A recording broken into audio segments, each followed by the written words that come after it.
Salut tout le monde. Ça fait un petit moment que j'avais pas fait de vidéo parce que j'avais plus trop envie. Je savais plus quoi dire. Je pensais que dans l'absolu, tout ce que j'avais pu déballer, tout ce que j'avais pu dire sur ma chaîne YouTube, qui au passage, pour les gens qui me connaissent et qui m'ont vu, savent de quoi ça parle. Et pour les autres, bon, ben, ceux qui ont pris le train en route, je vous invite à aller sur cette chaîne et à aller regarder un peu ce que j'ai pu dire en vidéo. Voilà.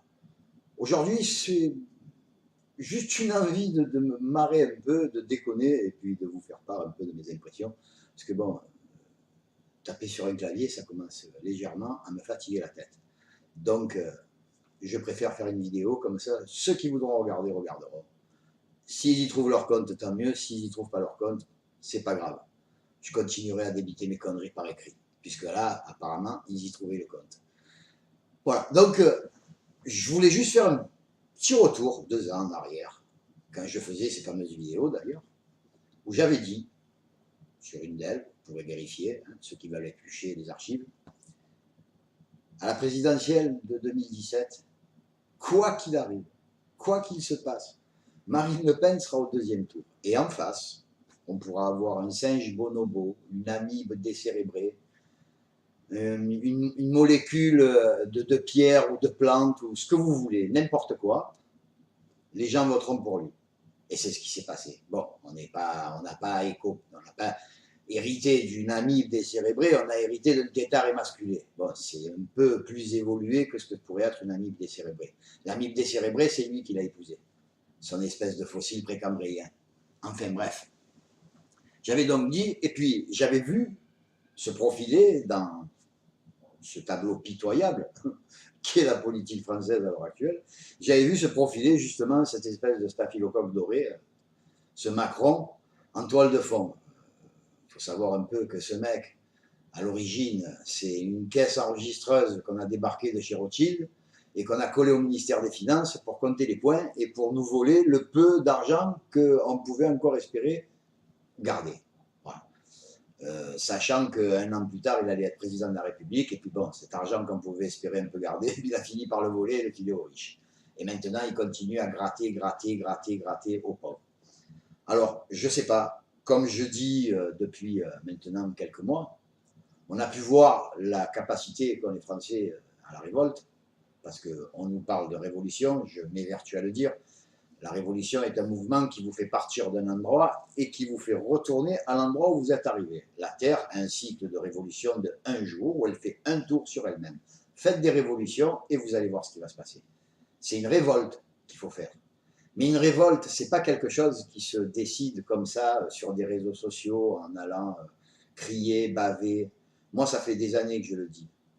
L'inaction en elle-même est une action. Il y a plus de 20 millions de personnes dans ce pays qui n'ont plus rien. 10 millions de retraités, entre 8 et 10 millions de chômeurs, puisqu'on vous balade avec les chiffres. De toute façon, les chiffres, on leur fait dire un peu ce qu'on veut. Comptant les gens qui sont en RSA, les gens qui sont en situation précaire, qui travaillent de façon intérimaire. Il y a 20 millions de personnes dans ce pays qui, demain, s'ils devaient s'arrêter de faire ce qu'ils font, payer leurs factures, payer leurs impôts, ça ne changerait pas grand-chose pour eux. Parce que de toute façon, cet argent, qu'ils le donnent ou qu'ils ne le donnent pas, leur qualité de vie, elle est nulle. Les retraités aujourd'hui, avec ce qu'on leur fait tomber sur la tronche, c'est incroyable. Incroyable. Pensez que des gens qui ont bâti ce pays, qui se sont crevés le cul à travailler et qui ont lutté pour avoir tout ce que les gens ont aujourd'hui, les acquis sociaux, notre santé, notre sécurité sociale, le code du travail, la protection sociale des travailleurs. Bon, alors je ne parle pas du syndicalisme parce que vous savez très bien ce que j'en pense, j'en ai écrit des marges et des marges. Donc après, je comprends le marasme dans lequel se trouve ce pays, mais ce qu'il faut bien prendre conscience, c'est que d'ici 1 an ou 2, si ça continue comme ça, il va y avoir des gens qui vont mourir au milieu des rues comme ça. Comme ça s'est passé en Chine en 1974, quand le gros con de Giscard d'Estaing est allé là-bas et qu'il est revenu en France en disant c'est un pays magnifique, la démocratie là-bas est en voie.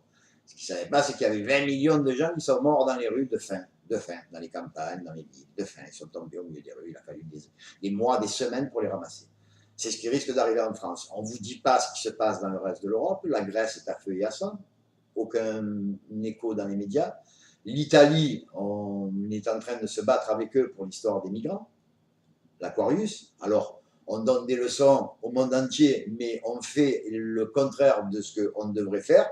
Et après, on dit aux autres, ouais, mais nous, on ne l'a pas fait, mais vous, si vous ne le faites pas, on va vous sanctionner. Enfin, il est complètement fou, fou. Il est à la marge complète, ce mec, parce que tous les jours, il n'y a pas un jour, je veux dire, si on veut faire une chronique de l'imbécilité, de la sottise, et en plus de l'arrogance, de l'offense que ce mec peut avoir envers les Français, qui sont quand même son patron, le peuple français, jusqu'à preuve du contraire, le patron de la France. C'est pas cette espèce de rigolo qui nous fait honte. On est la risée de la planète entière. Vous imaginez, ne serait-ce que, tiens, anecdotiquement, prenons ne serait-ce que ce petit événement qui s'est passé il y a quelques jours, le soir de la fête de la musique. Voilà. On peut avoir beaucoup de choses à reprocher à certains peuples qui n'ont pas d'histoire et de culture, ce qui fait que le support de leur société a tendance à s'amalgamer avec un peu tout ce qui se fait à droite et à gauche dans l'excès. Mais imaginez simplement, les Américains qui ont quand même une façon de vivre qui est assez paradoxale dans le sens où il y a une espèce de puritanisme, mais aussi une espèce de débauche et de décadence chez eux. Imaginez simplement les village people danser sur les pelouses de la Maison Blanche et se faire prendre en photo dans le bureau ovale, assis en tenant par le cou le président des États-Unis. Voilà. Imaginez ça. Si vous avez des amis américains, posez-leur la question, vous allez voir ce qu'ils vont vous répondre.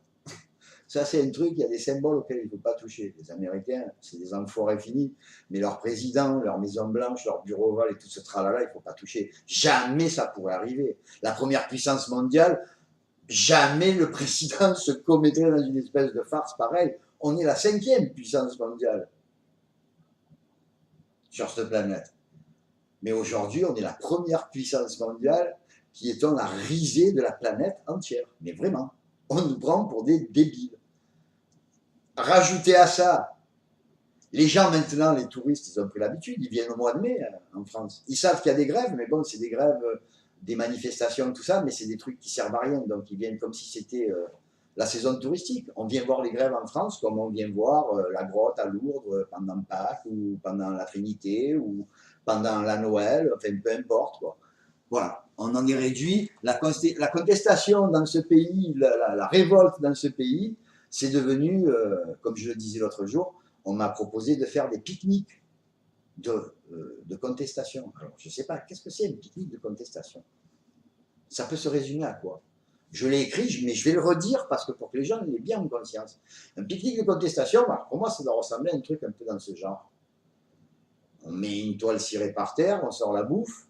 Alors, plutôt que de se mettre sur le bord d'une route où il va passer le Tour de France ou la caravane RMC ou ce genre de conneries, ben, on se met sur les champs ou sur l'avenue de la République à Paris et on regarde les mecs qui manifestent, le 1er, le 3, le 5, le 6, le 12, le 15, et puis on conteste. Oh, ouais, c'est pas les mecs de la CGT qui cavalent là, ouais, ça, putain, c'est les flics, ça, c'est les CRS.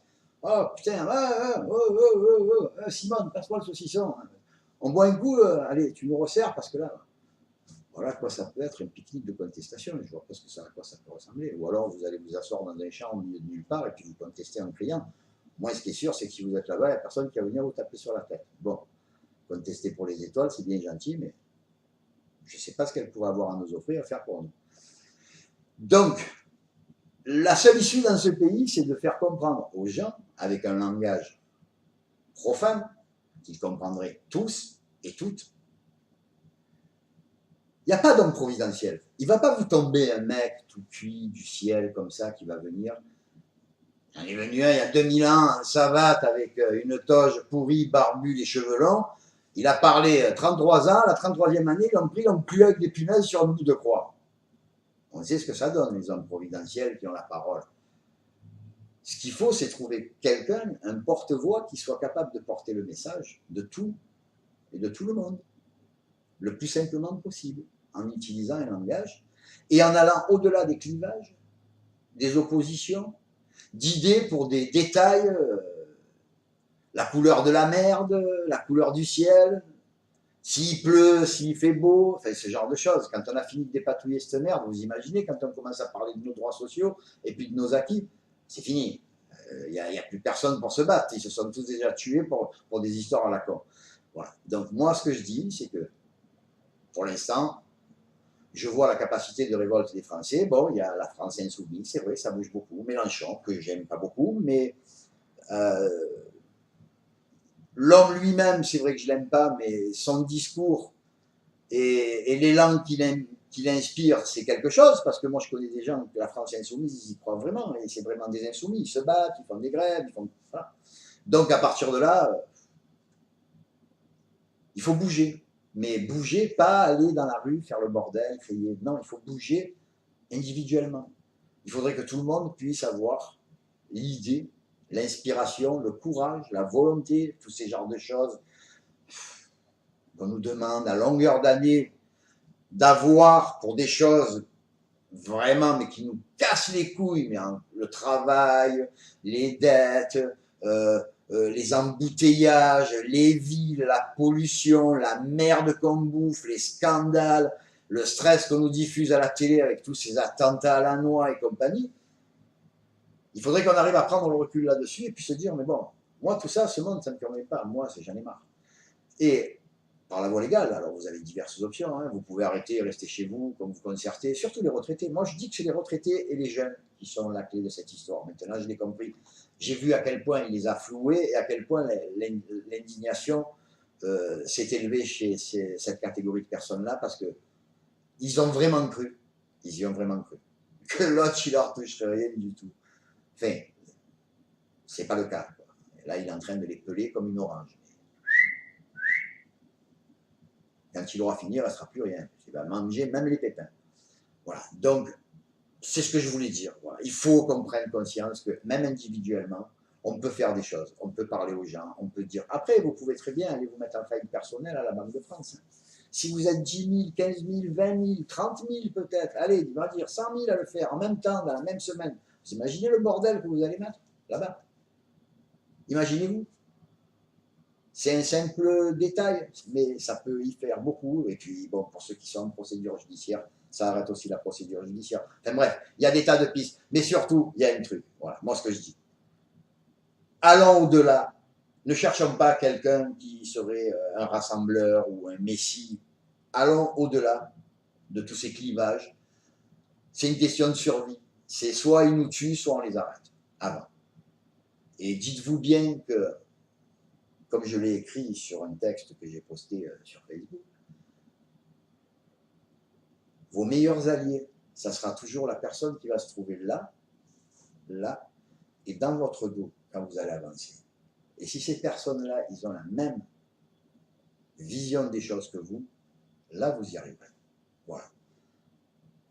C'est ce que je tenais à dire pour ce petit retour. J'en ferai d'autres parce que je vais décortiquer un peu toutes les conneries que notre ami Macron fait à longueur de semaine. Et aussi parce que j'en ai marre d'écrire, parce que même en étant un informaticien, je tape comme une nouille sur le clavier, donc ça me gonfle. Voilà. Et puis, je veux que les gens voient, je sais pas, l'image, la parole, peut-être ça a plus d'impact que les écrits, certainement. Bien que, bien que. Voilà. Je vous dis à bientôt, et puis surtout, n'oubliez pas, président, c'est comme président, mais avec une tête de nœud. Pas vraiment nu. Allez, ciao tout le monde.